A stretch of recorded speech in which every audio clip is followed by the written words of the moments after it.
Tabarruk, mau tabarruk dengan peninggalan Nabi kita Muhammad sallallahu alaihi wasallam, mau tidak? Betul? Nah, tadi sudah disampaikan oleh Habib Hanif, salah satu peninggalan Nabi banyak. Ada baju perangnya, ada jubahnya, ada imamahnya, ada pecinya, ada sendalnya, kemudian ada pedangnya, saudara. Dan kebanyakan peninggalan-peninggalan tersebut yang asli, bukan duplikat ya, yang asli itu disimpan di museum di Turki ya ikhwan. Loh, kenapa kok bisa ada di Turki? Nah, sebab dulu khilafah terakhir yang berdiri tegak menyatukan umat Islam seluruh dunia adalah khilafah Turki Utsmaniyah, yang mana ibu kotanya di Istanbul dulu ya ikhwan. Dulu tuh Istanbul tuh pusat peradaban. Nah, maka itu saudara, semua peninggalan Nabi dulu oleh para khalifah dijaga betul, dan alhamdulillah hasil penjagaan tersebut sampai hari ini masih ada, alhamdulillah. Tapi perlu kita tahu, ada beberapa peninggalan Nabi yang lain itu disimpan oleh perorangan, dan ini menyebar di seluruh dunia. Di antaranya yang tadi diceritakan oleh Habib Hanif adalah rambut Nabi alaihi salatu wassalam. Nah, kalau ada yang nanya, bagaimana bisa dapat rambut Nabi? Nabi alaihi salatu wassalam sebagaimana diceritakan di dalam hadis, kalau beliau sedang cukur rambut, seperti pada saat di Hudaybiyah waktu Nabi lagi tahallul ya ikhwan, begitu Nabi cukur rambut, sahabat berebut Nabi punya rambut ya ikhwan. Nah, jadi memang sahabat tabarruk, ada yang dapat 2 lembar, ada yang dapat 5 lembar, ada yang dapat sejumput ya ikhwan, dan itu dibawa pulang oleh masing-masing sahabat. Jadi boleh dikatakan banyak sekali sahabat Nabi dulu yang menyimpan rambut Nabi. Nah, bagaimana cara mereka menggunakan? Tadi sudah dijabarkan oleh Habib Hanif ya ikhwan. Ada yang direndam di air buat obat, lihat ya tadi. Ada yang pengen dikubur dengan rambutnya ya ikhwan. Nah, kemudian ada seperti Khalid bin Walid ditaruh di imamahnya ya ikhwan. Setiap perang bertempur selalu dibawa oleh Khalid bin Walid. Makanya jangan kaget kalau Khalid bin Walid bertempur nggak pernah kalah ya ikhwan.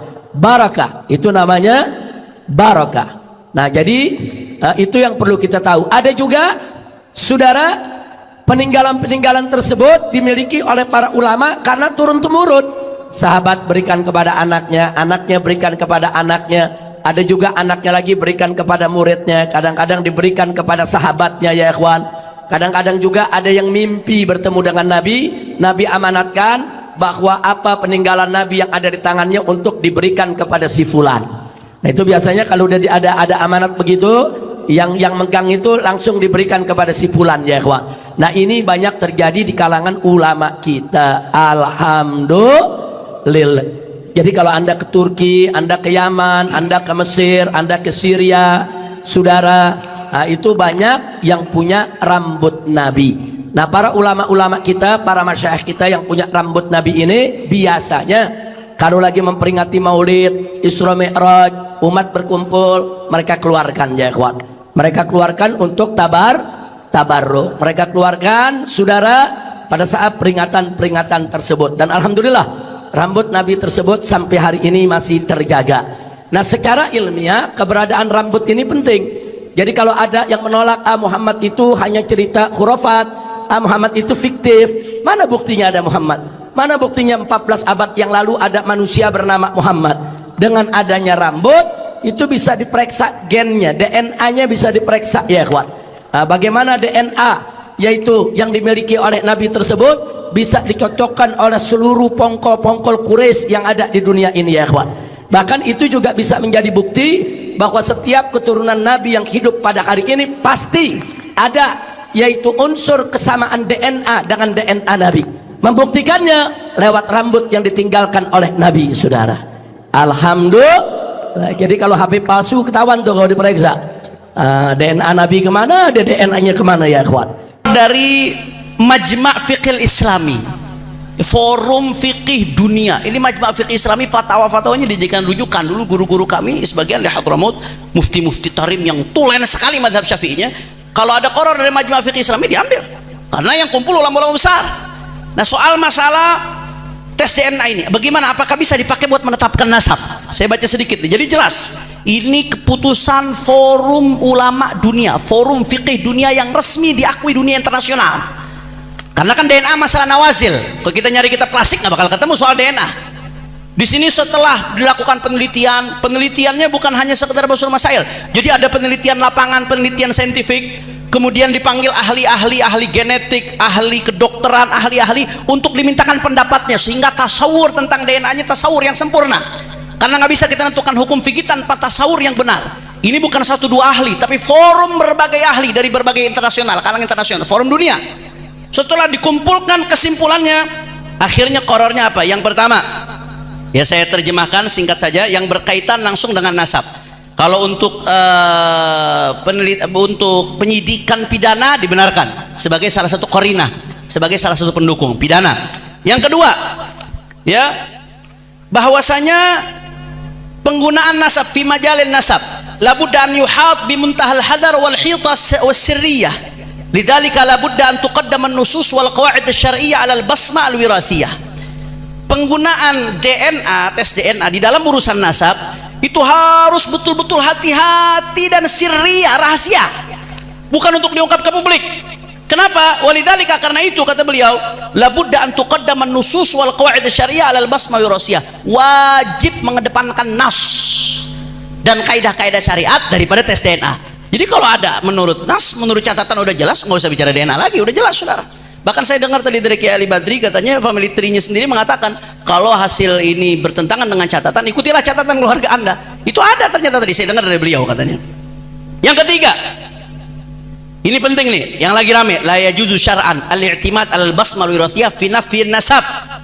Tidak boleh secara syariat, ya, berpatokan kepada basmah wirathiyah, tes DNA untuk menafikan nasab, nggak boleh, haram secara syariat. Yang keempat, saya singkat, la yajuz istikhdam al-basmah wirathiyah biqasdi ta'aqqud min sihhatil ansab tsabita syar'an.